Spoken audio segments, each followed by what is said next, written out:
Professor Yunus শুধু বুইড়া খাটাসি ধরে আনেন নাই, কিছু কম বয়সীও আনিছে উপদেষ্টা হিসাবে, কিন্তু পারফরমেন্স ওই একই। ধরেন রেজওয়ানা হাসান, ওকে আপনি কম বয়স করবেন কিনা জানি না, আমার সমবয়সী, আমার সাথে 1 বছরের ছোট, তো ওই কি করিচ্ছে? আপনি যদি তার ফেসবুক প্রোফাইলে যান তাহলে দেখবেন সে তার কি নিয়ে গর্ব করিচ্ছে, কাজকর্ম নিয়ে। 16 একর বন উদ্ধার করেছে 4 মাসে, এটাই হইতেছে তার সবচেয়ে বড় সফলতা। আর কি গাছে পেরেক লাগানোর বিরুদ্ধে লাগিয়েছে, নিজের হাতে কেমনে কিছু পেরেক উঠাচ্ছে দেখেছেন, এই হইতেছে তার অ্যাচিভমেন্ট দুটা।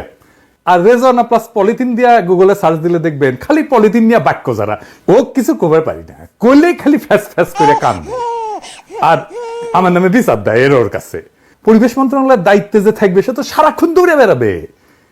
এই একটা মন্ত্রণালয় যা বাইরে থেকে একটা বিশাল অঙ্কের ফান্ড আর অনুদান আনতে পারে, জানেন এটা?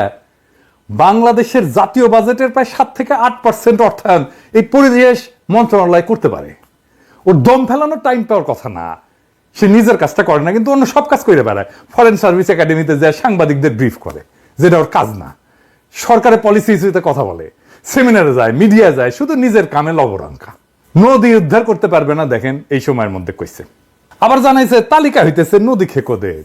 ইলিয়াস কইল যে দাদা ওই করে দেখি, সব দখলদার পলাইছিল অগাস্ট মাসে, সব ফাঁকা। ওই টাইমে নদীর খালের দখল উদ্ধার করা যাইত, করে নাই। টাইমের কাজ টাইমে না করলে হবে, এখন বলে করা যাবে না উদ্ধার। যাই হোক, তারে কইছিলাম কি করা যায় সেটা কয়া দেব, কয়া দিলেও পারবে না জানি, কারণ ওর অ্যান্টেনার উপরে দিয়ে যাবে এগুলা। অনেকে কয় দাদা এত এত পরিকল্পনা দিলেন, কেউ তো শুনে না, শোনার কলে কথাও না, কেউ আসলে আর একজনের ভিশন বা পরিকল্পনা বাস্তবায়ন করতে পারে না। আমার জন্য এটা ভিশন, আমি যেটা ইমাজিন করি, কল্পনা করি, আর আরেকজনের কাছে, ওর কাছে, রেজওয়ানার কাছে এটা টাস্ক বা কাজ। মানুষ নিজের ইমাজিনেশনের জন্য জীবন দিয়ে দেয়, টাস্কের জন্য দেয় না। রেজওয়ানা তো আমার চাকরি করে না, ও আমার ইমাজিনেশনকে কেন বাস্তবায়ন করবে? তাইলে কেন বলি? দুইটা কারণে বলি। প্রথমে তরুণ প্রজন্মকে দেখাই দিই কাজটা আরো ভালোভাবে করা যাইতো, সে বুঝবে কাজটা কিভাবে করা যায়, তার চিন্তার দুয়ার খুলে যাবে, খুব কনভিনসিং ভাবে আমি এটা দেখাই। আর দ্বিতীয় কারণ হইতেছে যে আমার পরিকল্পনা আর out of the box idea যত বেশি মানুষ দেখবে, তত বেশি এই উপদেষ্টার যে কত বড় ভালচুন অপদার্থ সেটা বুঝতে পারবে। এবার আসেন রেজওয়ানার জন্য ক্লাসটা নেই। হ্যাঁ, আল্লাহর নামে শুরু করি। রেজওয়ানা মাথাত কাপড় দাও, নক করে বসে শুনবা, বুঝছাও? একটা আইডিয়া আছে, তুমি নিশ্চয়ই জানো, 30, 3 শূন্য, 0 0 0, তার মানে 0 দারিদ্র, 0 বেকারত্ব, আর 0 নেট কার্বন এমিশন। দারিদ্র নয় বুঝলাম, বেকারত্ব বুঝলাম, কিন্তু নেট কার্বন এমিশন কি হইলো? এটা 0 হইলে কি হাতি ঘোড়া হবি?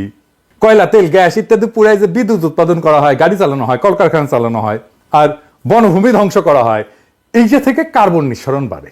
ওই যে দেখেছেন না, কিছু পুরাইলে কালো ধোয়া বেড়ায়, গাড়ির পিছ থেকে কালো ধোয়া বেড়ায় বক বক কইরা, ওই কালো রংটা হইতেছে কার্বনের রং। এই কার্বন পরিবেশের জন্য ক্ষতিকর, কারণ এগুলা পৃথিবীর তাপমাত্রা বাড়ায় দেয়। তাপমাত্রা বাড়াইলে অনেক সমস্যা হয়, যেমন ধরেন তাপমাত্রা বাড়াইলে অনেক বরফ জমে আছে মেরু অঞ্চলে, সে বরফ গলে যায়, বরফ গলে গেলে সমুদ্রের পানি বেড়ে যাবে, সমুদ্রের পানি যদি বেড়ে যায় তাইলে নিচু অঞ্চল ডুবে যাবে, তাই না? তাই তো হচ্ছে আমাদের উপকূল অঞ্চলে, তাই না? এগুলো পৃথিবীর জন্য ক্ষতিকর। আপনি ধরেন আপনার নাক যদি বন্ধ করেন, দম নিয়েন না, দম না নিলে কার্বন বাড়ে কিন্তু শরীরে, কেঙ্কা লাগে করে দেখেছেন? করে দেখেন, আপনি যত কার্বন বাড়াবেন পৃথিবীতে দুনিয়ার শ্বাস আটকে আসবি, বুঝেছাও? গলা চাপ ধরে দুনিয়ার গলা চাপ দিয়ে মেরে ফেলামু আমরা। তো কার্বন নিঃসরণ কমাইলে কি লাভ? এই আমাদের পরিবেশ ঠান্ডা থাকবে, পৃথিবীর তাপমাত্রা ধীরে ধীরে ধীরে ধীরে কমে আসবে, ফলে ওই যে মেরু অঞ্চলে যে বরফ গলে যাচ্ছিল সেটা আর যাবে না, মেরু অঞ্চলে আবার বরফ জমবে, সমুদ্রপৃষ্ঠের উচ্চতা বৃদ্ধি হওয়া বন্ধ হবে, কমে যাবে, আমাদের নতুন জমি বাড়াবে, উপকূল অঞ্চলে নতুন জমি বাড়াবে, প্রাকৃতিক দুর্যোগ কমবে। এই যে ঘন ঘন জ্বর, বন্যা, খরা, দাবানল এগুলো হইতেছে না, দেখিচ্ছেন না? এই যে লস অ্যাঞ্জেলস জ্বলে গেল একেবারে, এগুলো কমে যাবে, স্বাস্থ্য ভালো থাকবে মানুষের।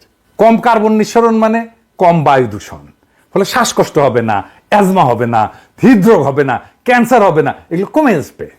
আর কি, বন্যপ্রাণী, জীব বৈচিত্র্য, উদ্ভিদ, গাছপালা এগুলো রক্ষা পাবে। আর আমাদের যে ভবিষ্যৎ প্রজন্ম, তারা একটা বসবাসযোগ্য পৃথিবী পাবে, যেখানে বাস করে তারা শান্তিতে থাকতে পারবে। সেটা তো আমাদের কাজ, আমাদের জিন্দেগি তো গেছেই, ওদের জন্য একটা ভালো পৃথিবী আমাদের রেখে যেতে হবে, তাই না? মানে ধরেন আমরা যখন পৃথিবীতে আসিছিলাম, আমরা যেটা পৃথিবী পাইছিলাম উনকা পৃথিবী রেখে যাওয়া লাগবে তো আমাদের ভবিষ্যৎ প্রজন্মের জন্য, তাই না? এটাই তো আমাদের দায়িত্ব। তো আমাদের সব মন্ত্রণালয়ের নানা কাজের মধ্যে এই 3-0 পলিসি থাকতে পারে। কোনোটা হয়তো একটা জিরো নিয়ে কাজ করবে, কোনোটা 2টা জিরো নিয়ে কাজ করবে, কিন্তু রেজওয়ানার মন্ত্রণালয়, এই পরিবেশ মন্ত্রণালয় পুরো 3টা জিরো নিয়ে কাজ করতে পারে। কেমনে? এই যে কার্বন, এইটার নির্গমন, এটা কমানো এবং পরিবেশের সুরক্ষার জন্য আন্তর্জাতিক জলবায়ুর এটা ফান্ডিং আছে, সাহায্য আছে। এবং তারা কি করে? তারা কার্বন নির্গমন সম্পর্কিত অনুদান দেয়। যে কার্বন নির্গমন যদি আমি কমাইতে পারি তাহলে আমার অনুদান দেবে। তার মানে ধরো এই যে ইট ভাটা থেকে যে আগুন বেরোচ্ছে, কালো ধোঁয়া বেরোচ্ছে, তারপরে গাড়ির থেকে যে কালো ধোঁয়া বেরোচ্ছে না, ওইটা যদি আমি বন্ধ করতে পারি তাহলে গেলে আমাকে টাকা দিবি ওরা, বুঝছাও? এই কাজের টাকা পাওয়া যায়। তো কে কে দেয় টাকা? এইটার নাম আছে, এটা বিরাট খটোমটো ইংরেজি নাম আছে, আমি বাংলাত করছি আর কি। বৈশ্বিক জলবায়ু অর্থায়ন বলে। উন্নত দেশগুলো, আমার এটি প্যারিসে, আমি যেটি থাকি না, এটি এসে এটা চুক্তি করেছিল প্রত্যেক বছর 100 বিলিয়ন অনুদান এবং সহজ শর্তে ঋণ দিবে। 100 বিলিয়ন ডলার। বিশ্বব্যাংক কত দেয় জানেন? 30 বিলিয়ন ডলার দেয় বছরে। মানে বিশ্বব্যাংকের চাইতে 3 গুণের বেশি টাকা অনুদান আর সহজ শর্তে ঋণ পাওয়া যায় এটি থেকে। সোনার খনির উপরে বসে আছে এই মন্ত্রণালয়, রেজনা, আর ওই বসে আছে ফরেন সার্ভিস একাডেমিতে প্রেস ব্রিফিং করার লেখা। তো টাকা আনা লাগবি না বাংলাদেশে? এখন দেখেন এই ফান্ড সবচেয়ে বেশি কারা কারা নেয়, পাইছে কারা কারা? সবচেয়ে বেশি পাইছে ইন্ডিয়া। দেখেছেন ওরা কি করে? ওই যে নবায়নযোগ্য শক্তি আছে এবং গ্রিন হাইড্রোজেন প্রকল্পে খুব বড় ধরনের অনুদান পায়। গ্রিন হাইড্রোজেন প্রকল্প কি সেটা আমি পরে বলবো নি। আর কারা পায়? ইন্দোনেশিয়া পায়। তারা বন সংরক্ষণ করে এবং নবায়নযোগ্য শক্তি এবং পিটল্যান্ড পুনরুদ্ধার করে। ব্রাজিল পায়, আমাজন একটা বিশাল বন আছে, আমাজন বন সংরক্ষণ এবং জীববৈচিত্র্য রক্ষায় অনুদান পায়। তারপরে দক্ষিণ আফ্রিকা পায় নবায়নযোগ্য শক্তি, কয়লার নির্ভরতা কমানো এবং সবুজ অবকাঠামো প্রকল্পে অনুদান পায়। বাংলাদেশও পায়, পায় না যে তা না, পায় তবে খুবই কম এদের তুলনায়। বেশিরভাগই পায় সম্ভবত প্রফেসর ইউনূসের গ্রামীণ শক্তি, কারণ ওই যে ওরা দেয় গ্রামীণ নবায়নযোগ্য শক্তি এবং এই জলবায়ুর জন্য, জলবায়ুর ফলে যে ধরনের সমস্যা হচ্ছে সেটার অভিযোজনের জন্য প্রকল্পতে সাহায্য দেয়। তারপরে ছোট ছোট দ্বীপ আছে অনেকগুলো, আর উন্নয়নশীল রাষ্ট্র আছে, সেইগুলোতে কিছু অনুদান দেয়, যেমন ফিজি, মালদ্বীপ, ওরা পায়। তো এই কার্বন নির্গমন সম্পর্কিত অনুদান কোন কোন সেক্টরে দেয়? এটা হইতেছে নবায়নযোগ্য শক্তি, আমরা জানলাম। সৌর বিদ্যুৎ, বায়ু বিদ্যুৎ, জলবিদ্যুৎ শক্তির ব্যবহার এবং বৃদ্ধি, এটার জন্য তারা অনুদান দেয়। আফ্রিকায় একটা বিদ্যুৎ প্রকল্প আছে, ডেজার্ট টু পাওয়ার প্রকল্প, এখানে ইউরোপিয়ান ইউনিয়নের অনুদান দেয়, বিশাল বড় অনুদান দেয়। শিল্প এবং ভবনে এনার্জি ব্যবহারের যে এফিসিয়েন্সি, এটা বাড়াইলে তারা অনুদান দেয়। যেমন জাপানের এশিয়ান দেশগুলোতে শক্তি সঞ্চয় প্রযুক্তিতে অনুদান দিছে। বন সংরক্ষণে দেয় অনুদান, জমির ব্যবহার বাড়াইলে অনুদান দেয়, বন রক্ষাতে অনুদান দেয়, পুনর্বনায়ন মানে আপনি যদি বন বানান, নতুন করে বন বানান, সে প্রকল্পে দেয় অনুদান। তারপর টেকসই কৃষিতে অনুদান দেয়। আর কি পরিবহন সেক্টরে দেয়, যেমন ধরেন বৈদ্যুতিক যানবাহন, যেগুলো কার্বন কম ইয়ে করবে, যানবাহন যদি বিদ্যুতায়িত হয় তাহলে সেখানে অনুদান দেয়। আর টেকসই নগর পরিবহন, যেমন ধরেন মেট্রো রেলে কিন্তু আমরা এই অনুদান পাইতে পারি, এখনো পারি, যে নতুন লাইনগুলো হচ্ছে সেখানে আমরা পাইতে পারি। অথবা এই মেট্রো রেল দেখায় আমরা এই অনুদান নিতে পারি, যে দেখো আমরা এত মানুষকে পরিবহন করতেছি, কার্বন নিঃসরণ এত কমাইছি, এই মেট্রো রেল প্রকল্পই আমরা বিক্রি করতে পারি। আর এটা কি কার্বন সংগ্রহ, কার্বন ক্যাপচার বলে। মানে শিল্প খাত থেকে যে কার্বন বেড়ায় না, এই যে কারখানা চিমনি দিয়া বাড়ায়, ইট ভাটা থেকে বাড়ায়, যে ধোঁয়া বের হয়, ওই ধোঁয়ার মধ্যে যে কার্বন আছে ওটা যদি ধরে ফেলতে পারি, পরিবেশে মিশতে দিলাম না, তাহলেই টেকা। তারপরে ধরেন জলবায়ু পরিবর্তনের জন্য যা হচ্ছে, যেমন ধরেন জলবায়ু পরিবর্তন, বন্যা হচ্ছে, আমি যদি বন্যা থেকে রক্ষা পাওয়ার জন্য, ঘূর্ণিঝড় থেকে রক্ষা পাওয়ার জন্য আমি একটা কাঠামো তৈরি করি যেখানে যে সবাই থাকবে, সেই কাঠামো তৈরির জন্য আমি কিন্তু এই ফান্ড থেকে টাকা পাবো। তো এইগুলোতে গেল এখন পর্যন্ত যে খাতে অনুদান দিত, কিন্তু আগামীতে কি কি ট্রেন্ড আসছে যেখানে টাকা পাওয়া যাবে। এর মধ্যে একটা হইতেছে জাস্ট এনার্জি ট্রানজিশন পার্টনারশিপ, জেইটিপি এটারে বলে। এটা হইতেছে যে আমাদের যে তেল বা কয়লা জাতীয় জ্বালানি আছে, এটা থেকে নির্ভরশীলতা যদি কমানো যায় তাহলে আমরা এখানে একটা ফান্ড পাবো। ধরেন কয়লা পুরে আমরা বিদ্যুৎ বানাইতেছি, রামপালাই বানাইতেছি, তাই না? ওইটা যদি বন্ধ কইরা আমরা সৌরশক্তি, বায়ু শক্তি দিয়ে যদি এখানে একটা বিদ্যুৎ কেন্দ্র বানাই, তাহলে এরা আমাদেরকে ফান্ড দেবে। শিল্প এবং বিদ্যুৎ খাতকে যদি কার্বন মুক্ত করতে পারি, তাইলে আমাদেরকে ফান্ড দেবে।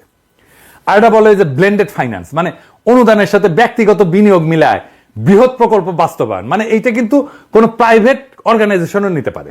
আমি একসময় পাবলিক প্রাইভেট পার্টনারশিপের কথা বলছিলাম না, সেটাতেও এখানে নিতে পারে তারা। এই দেশে ব্যানার দেখায় দেন পাবলিক প্রাইভেট পার্টনারশিপে, এটাকে বলা হয় পিপিপি, 3টে পি। এটা আবার কি আসেন এটা বুঝে দেখি। এইটা রোমান সম্রাটদের আবিষ্কার। সরকার অনেক সময় টাকা থাকে না, তখন যৌথভাবে প্রাইভেট কোম্পানিগুলোর সাথে যৌথভাবে কিছু প্রকল্প গ্রহণ করে।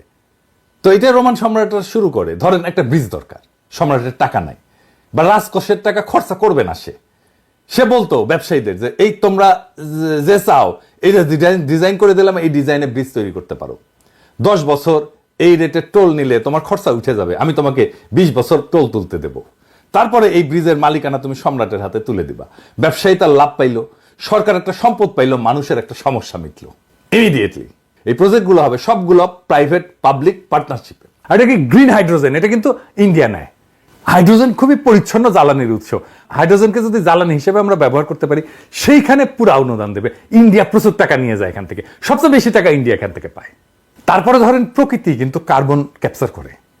প্রকৃতি ভিত্তিক সমাধান, যদি বন বাড়ায়, জলাভূমি বাড়ায়, এগুলো প্রাকৃতিকভাবে কার্বন শোষণ করে, এগুলো বাড়াইলে আমরা এখান থেকে ফান্ড পাবো। যেমন ধরেন আমরা হাতির ঝিল প্রকল্প করছি, এই হাতির ঝিলের মতো প্রকল্প, এটার জন্য কিন্তু আমি ফান্ড পাইতে পারি, এটাকে আমরা প্রজেক্ট করে আমরা জমা দিতে পারি।